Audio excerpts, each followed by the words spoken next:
निवाड़ी जिले से ओरछा के समीप ग्राम कुंवरपुरा ग्राम में स्थित सिलाई माता मंदिर पर चल रही श्रीमद् भागवत कथा के चौथे दिन कृष्णा जन्मोत्सव मनाया गया, जिसमें हजारों संख्या में माताएं बहनें झूम झूम कर नाची एवं आरती का आनंद लेते हुए कृष्ण भगवान की शोभा यात्रा में हजारों की तादाद में उपस्थित सभी भक्तों ने दर्शन कर पुण्य लाभ प्राप्त किया। साथ ही फौजी भाइयों ने भी झूम झूम कर आनंद लाभ लिया। कथाव्यास कुसुश्री शिखा देवी एवं कुसुश्री श्याम किशोरी लक्ष्मी जी के मुखारविंद से भागवत कथा का आनंद रूपी आशीर्वाद लिया। साथ ही चल रहे यज्ञ के यज्ञाचार्य श्री श्री 1008 कैलाश महाराज एवं सिलाई माता मंदिर के पुजारी श्री श्री 1008 श्री रामपाल महाराज जी द्वारा वासुदेव जी बनकर कृष्ण भगवान के दर्शन कराने का सौभाग्य सभी को प्राप्त हुआ। सिलाई की माता की महिमा फौजी भाइयों के द्वारा सभी को अवगत कराई गई और पुजारी जी द्वारा भी अवगत कराई गई। यहाँ सिलाई की माता में जो भी इंसान यहाँ माथा टेकता है उसकी सभी मनोकामनाएं पूरी होती है। वहाँ के लोगों ने इस तरह की महिमा का बखान किया। मीडिया वालों के सामने अपनी अपनी बातों का बखान किया। ग्राम के सरपंच द्वारा भी माता की महिमा का बखान किया गया। के बाजपेयी की रिपोर्ट, एडिटिंग कुमकुम रावत।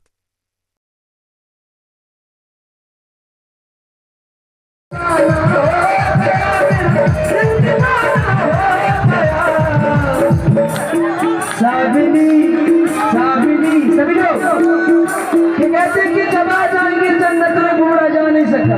भाई जो जबान है एकदम सीधे हाथ, बूढ़ों से तो नहीं कह सकते। जो जबान है, क्या बात है कि जो जबान है एकदम सीधे हाथ कि जबान जाएंगे जन्नत में, बूढ़ा जा नहीं सकता।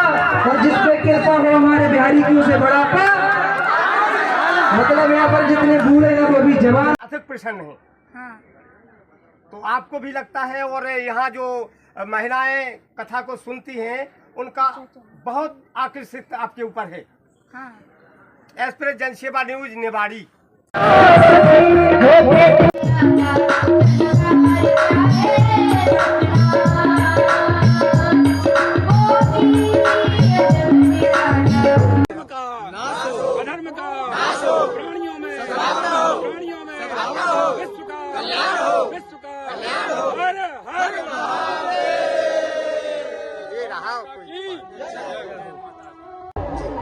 मैं जब भर्ती देखने गया, मेरी गुना से सिलेक्शन हुआ था।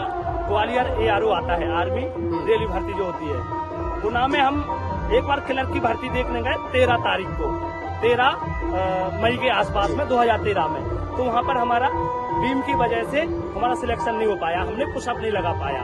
हम गुस्से में हम वहाँ से आ गए, वापस आ गए। हमने गांव में किसी को नहीं बताया, घर वालों को बताया, एक दोस्त को बताया कि 17 तारीख को दोबारा नर्सिंग की भर्ती है, जो कि नर्सिंग टेक्निकल में आता है, अपना AMC आर्मी मेडिकल कोर में, जो कि स्वास्थ्य से संबंधित होता है। तो हम BSc किए थे, उस समय हमारी BSc चल रही थी फाइनल, उसी साल में 2013 में मैंने फाइनल किया है। तो जब मैं दोबारा किसी को नहीं, गुस्से से जब मैं वहाँ गया और भर्ती देखा तो मैं रनिंग में पास हो गया। इसके बाद मैं बीम में पास हो गया। बीम में पास होने के बाद मेरा वजन अभी भी, मतलब अभी तो उस समय से 10 किलो बढ़ गया, लेकिन उस समय मेरा वजन था 47 kg, 47 kg। कितना था? 47 kg था। और भर्ती के लिए वजन चाहिए होता है 50 किलो। और नर्सिंग असिस्टेंट के लिए जो हाइट होती है वो चाहिए 167 सेंटीमीटर। लेकिन मेरी हाइट माँ भगवती की कृपा से 167 नहीं थी। और मेरी जो इच्छा थी कि मुझे नर्सिंग में जाना है, मैं अगर पढ़ाई किया है और तो टेक्निकल में जाना चाहिए। मेरा भगवती जी से यही कहना था कि मैं खाने से लेके उनका पैसे से कोई मोह नहीं है, खाने से कोई मोह नहीं। उनने अपना सारा 15 साल से पूरा अपने घर से तक पैसा मंगा करके और यहाँ मंदिर में लगाया है। वो जब वो आए थे यहाँ पर सिर्फ 2 ही मंदिर थे। सिर्फ माता रानी का एक छोटा मंदिर था, बब्बा का मंदिर था, बाकी छोटे छोटे चबूतरा थे। उनने उनकी माता रानी की कृपा से और उनके दायित्व में उनने सभी से भक्तों से, गांव वालों से, और उनके जितने गांव में भक्त हैं उतने बाहर भी उनके भक्त हैं और आते हैं। और एक कार्यक्रम चल रहा है, एक और मैं बात बता रहा हूँ, जो हनुमान जी महाराज के यहाँ एक अखंड ज्योति जल रही है, वो महाराज जी की कृपा से सभी गांव वाले की और क्षेत्रवासियों की वजह से कम हमें तो पता ही नहीं है कब से जल रही है अखंड घी की ज्योति बराबर जल रही है। और जब से शनि देव जी की स्थापना हुई है, शनि देव जी में आप देख रहे हैं सामने वो ज्योति अखंड जल रही है, तेल की अखंड ज्योति जल रही है, आप देख रहे हैं। और जब से ये सब माँ भगवती की कृपा है। अब मैं अपनी वाड़ी को विराम दूंगा, उससे पहले मैं अपना उधार दूंगा, सिर्फ साक्षात दूंगा। शास्त्री जी और पुष्पेंद्र शास्त्री जी आदि विद्वान यहाँ 9 ब्राह्मण यज्ञ में यज्ञशाला में आपने अर्जित करेंगे। भैया आपका क्या नाम है? जी हमारा नाम योगेश नारायण व्यास। तो आप यज्ञशाला में भी आप भी साथ में आए हुए हैं। आचार्य पद पर जो हमारे परम पूजनीय पिताजी हैं उनके आशीर्वाद से ही हमें उपस्थित है। उनने ही हमें आदेश दिया और भगवती की ऐसी कृपा हुई। सन 13 में जब हम पहली बार आए थे उस समय हमने 13 में यज्ञ कराया यहाँ पर। और उस समय हम आपको एक घटना बता दें कि यहाँ पर हमने पहली अर्जी आज तक किसी को नहीं बताई जी। हमने अर्जी लगाई थी कि यहाँ पर एक विशाल यज्ञ होना चाहिए जी। और यदि आपकी कृपा हुई कि दोबारा हमें इस यज्ञ में सहभागिता करने का सौभाग्य प्राप्त हो यज्ञ में सहभागिता करने का सौभाग्य प्राप्त हुआ। और उस यज्ञ से जितना स्नेह प्रेम हमें यहाँ के भक्तों से प्राप्त हुआ आज उससे दुगना हमें यहाँ प्राप्त हुआ। तो यहाँ आके आपको कैसा महसूस हो रहा है जनता को देख के यहाँ? और अपने यज्ञ को सारे जितने लोग आ रहे क्षेत्र के उनमें कैसा संकेत आप जाएंगे यहाँ देखिए? देखिए संकेत के लिए तो यहाँ यदिदेव पूजा संगति दान करने जहाँ यज्ञ होता है वहाँ पर सत्संग होता है, दान की महिमा होती है। और पराम्बा भगवती के लिए तो दुर्गा सप्तशती में स्पष्ट लेख है, यम यम चिंतन्ते कामं तम तम प्राप्नोति निश्चितम जी। भगवती की शरण में आकर के जो व्यक्ति जब तक धराधाम पर रहेगा और जब तक धराधाम पर उसका जीवन है केवल अपनी अर्जी भगवती के चरणों में लगाता रहे। क्योंकि दुर्गा सप्तशती में लिखा है सर्वरूप मयि देवी सर्वदेवी मयम जगत जी अतो हम विश्वरूपम ताम नमामि परमेश्वरी। जब हम अपने आप को देवी में मान लेते हैं तो देवी जी भक्त रूप में समाहित हो जाती हैं तो निश्चित ही आपकी समस्त मनोकामना पूरी हो जाती है। तो यहाँ तो और किसी को बोलना क्या? मेरी हाइट कम निकली क्योंकि हाइट तो हाइट है और प्रॉपर नापे जाएगी तो मेरी 167 में 3 mm कम निकली। फिर उसने सामने वाले अफसर को 2 को बताया कि इस लड़के की 3 mm अभी भी कम है। और वो जो अफसर मेरा मेजरमेंट कर रहा था वो सरदार था, आज हम उसको याद करते हैं। जब उसने बोला कम है तो नीचे वालों ने भी बोल दिया कि कोई बात नहीं ले इसको। और उसने भी बोल दिया तीनों में से किसी का भी एक का मन हो जाता खराब। 3 थे, एक का तो मन माँ भगवती या इंसान या इधर उधर हो सकता है, लेकिन अगर 3 लोगों का मन एक साथ कर दिया तो ये माँ भगवती की कृपा मैंने मानी है। दूसरी बस 1 सेकंड का रह गया है, 1 सेकंड के लिए। जब मैं वहाँ से निकला मेरी हाइट हो गई है। हाइट निकलने के बाद जब मैं बेट पे गया तो बेट मेरा 3 kg कम निकला तो वहाँ भी मेरे को आउट कर सकते थे। बिल्कुल 2 मिनट तक पश्चात की बात है, वही कर रहे थे। जब मेरा 3 kg कम निकला तब उन्होंने बोला भाई तेरा तो वेट कम है। तो मेरे को उस सरदार ने बोला कि जा तू पानी पी के आ।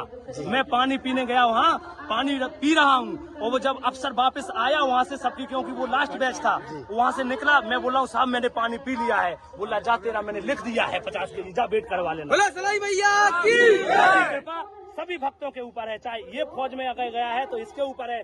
हर जैसा मेरे साथ हुआ है ऐसा ही हर बंदे के साथ हुआ है। चाहे एक हमारे ये फौजी है, ये फौजी खड़े हुए हैं, कुछ लोग माता जी के प्रांगण में है, ये रामलन फौजी है, सभी लोग फौजी हैं। और हम लोगों का सभी फौजी का यही कहना है कि माता रानी के चाहे यज्ञ हो, चाहे कथा हो, चाहे मंदिर हो, हम सब लोग जो हमसे माता रानी की इच्छा होगी तन मन से हम हमेशा रहेंगे। भैया क्या नाम है आपका?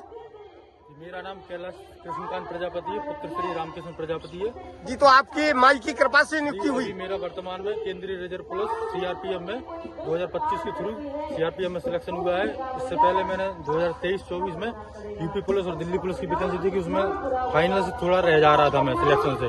तो पिताजी ने अर्जी लगाई माता जी रानी से। इसके बाद इस वर्ष मेरा माता रानी की इस पावन अवसर पर रिजल्ट आया, इसमें मेरा चयन सीआरपीएफ के पद पर हुआ है। और माता रानी की कृपा, पढ़ाई के साथ साथ जब तक माता रानी की कृपा आशीर्वाद नहीं हुआ, पढ़ाई के साथ साथ माता रानी और भगवान बड़े बुजुर्ग का आशीर्वाद भी बहुत जरूरी है। बोला सलाई भैया आपकी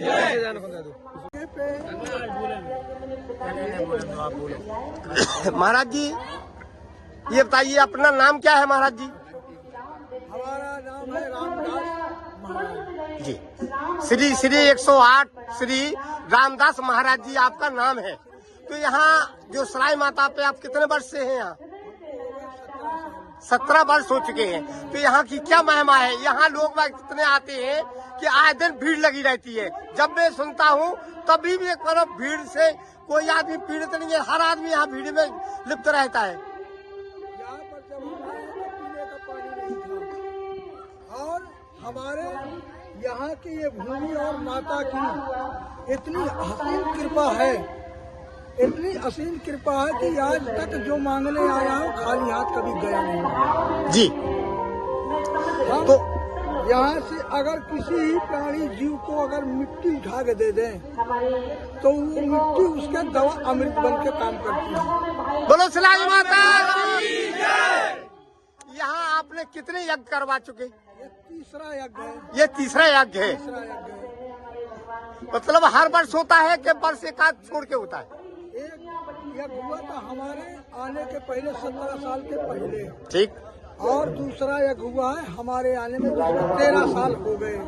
13 साल के बाद में अब यज्ञ प्रारंभ हुआ है। तो आपको किसने प्रेरणा दी कि यज्ञ होना चाहिए? माई ने कृपा दी के गोड़वा बन किसने दी आपको प्रेरणा? हमारे पास में साक्षात हमारी जननी जगत माता जगदम्बा ब्रह्मा बैठी है और हमारे परमा